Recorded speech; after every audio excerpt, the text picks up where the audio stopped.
Como lidar com a crise da civilização? Tenho falado, nas inúmeras lives e entrevistas de que participo, acerca do lockdown e de seus efeitos danosos para a sociedade, a economia, as crianças, os assalariados, os empresários, pequenos empreendedores e comerciantes, e toda a gama de pessoas que são prejudicadas com a paralisação dos serviços e com o prejuízo daí advindo. Sempre esclareço que, em um país com tamanha pobreza como o Brasil, as medidas isolacionistas promovidas na Europa, continente em que as dimensões populacionais e territoriais dos países são pequenas, são fadadas ao insucesso, e que mesmo que os governos se esforcem, os auxílios nunca atingirão a população toda, além de gerarem um déficit monstruoso para a nação, com um impacto que perdurará por anos. Falo, também, do modo como os EUA conduziram a pandemia, esse sim um país gigantesco, e que agora estão com os casos em avançado declínio, mesmo sem a realização de lockdowns agressivos. Sei que o vírus existe, não sou negacionista ou coisa parecida, mas creio que há outras formas de se lidar com o seu avanço.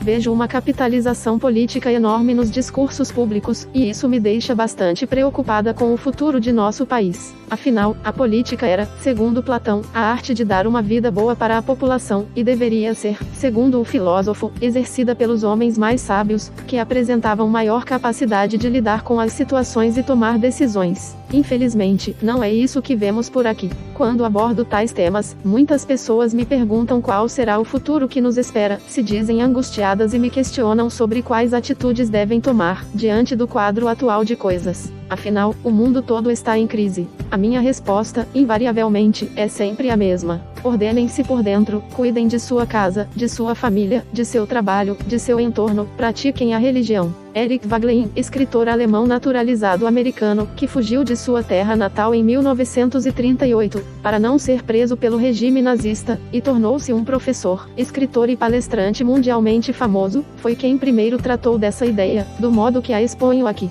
Mergulhou fundo na corrupção da sociedade alemã, através da destruição dos símbolos humanos e divinos, pela linguagem, o que permitiu que Hitler fosse acolhido como um semideus. Este grande analista da realidade vai explicando, em sua obra Hitler e os Alemães, que a miséria intelectual e moral que tomou conta da Alemanha após a Primeira Grande Guerra, foi um terreno fértil para a chegada de Hitler, que tratou de modificar a linguagem e derrubar a religião, para ter maior controle sobre os indivíduos e suas mentes, assim que ascendeu ao poder. Waglein foi o maior cientista político do século passado, e nunca deixou de ter os pés bem fincados no chão. Muito conhecido na Europa e nos EUA, embora praticamente desconhecido no Brasil, era um profundo estudioso de Platão, Aristóteles, Max Weber, tendo sido aluno de Hans Kelsen. O professor Olavo de Carvalho, por ser um grande admirador de suas obras, tem sido um dos responsáveis por difundi-las por aqui. Esclarecia Waglein, em suas obras, que o mais importante, para o indivíduo, e o mais difícil também, é a busca da ordem interna do ser.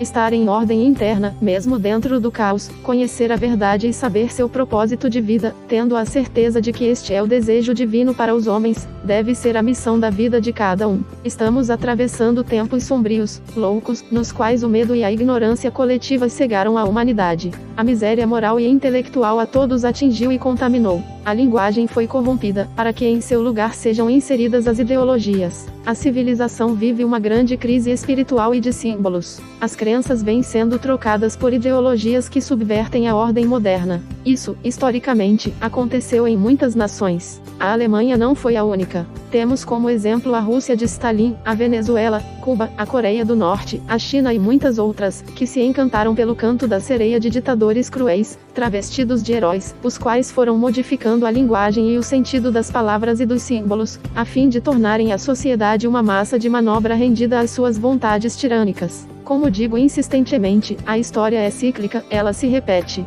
Deveríamos aprender com as tragédias gregas, que eram escritas em forma de trilogia, e possuíam as seguintes etapas: o excesso, a transgressão; o sofrimento, a punição; a redenção, a transformação. O crescimento vem da dor, e é preciso sentir na pele o peso das escolhas, para que a mudança chegue. As tragédias gregas eram escritas e encenadas com caráter educativo, e com a finalidade de mostrarem para o povo que era possível evitar o sofrimento e a punição, fazendo as escolhas certas. Nós, infelizmente, não conseguimos. Falimos como civilização, e agora vivemos uma profunda crise moral e espiritual. Vamos arcar com as consequências disso. Assim são os ciclos sociais. Já desfrutamos dos excessos, como sociedade, desde a década de 60 do século passado. Entramos em rota de colisão com os valores conservadores, dando de ombros para tudo que deu certo, ao longo das eras da civilização. Os excessos nos levaram ao caos. Agora, vivemos a ressaca desses excessos, nos encontramos perdidos, desorientados, e pagaremos um preço alto pelos símbolos e valores que fomos dispensando ao longo dessa trajetória, os quais nos escoravam como civilização.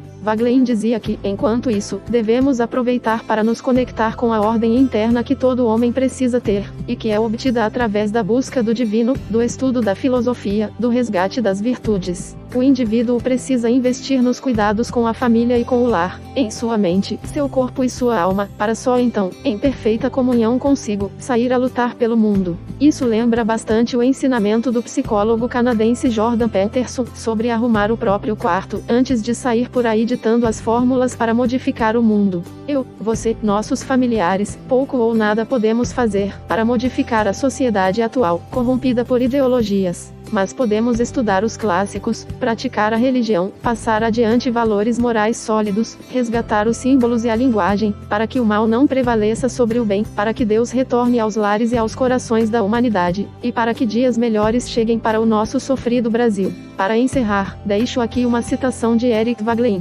ninguém está obrigado a participar da crise espiritual de uma sociedade. Ao contrário, todos estão obrigados a evitar a loucura e viver sua vida em ordem. Érica Figueiredo, promotora de justiça junto ao Ministério Público no Rio de Janeiro.